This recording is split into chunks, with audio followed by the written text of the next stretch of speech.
Hello everyone, welcome back to my channel Shree's world. কিছুদিন আগে ছিল আমার ভাগ্নির জন্মদিনের পার্টি। তো জন্মদিনের মেনুতে কী ছিল আর জন্মদিন কিভাবে সেলিব্রেট করা হলো সব কিছু তোমাদের সঙ্গে শেয়ার করি। চলো, প্রথমে কেক কাটিং হয়ে যাওয়ার পর এই বার্থডে কেকটা সবার মধ্যে ডিস্ট্রিবিউট করে দেওয়া হলো। কেকটা খেতে ছিল জাস্ট ইয়ামি, আর চকলেট কেক তো আমার সবসময় ফেভারিট। তবে সন্ধ্যাটা জমে গেল এই আন্টির গাওয়া মিষ্টি একটা গানে।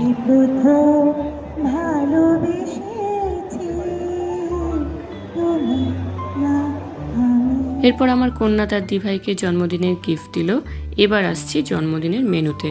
স্টার্টার্সে ছিল golden fried prawn, crispy chilli baby corn আর চিকেন পকোড়া, সাথে কোল্ড ড্রিঙ্কস তো ছিলই। মেন কোর্সে ছিল ফিশ বাটার ফ্রাই, তার সাথে salad. Fish butter fry one of my favourite item, আমি খুব পছন্দ করি এটা।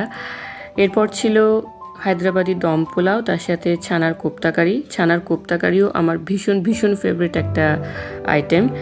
তারপর ছিল ভেটকির পাতুরি আর মাটন কষা।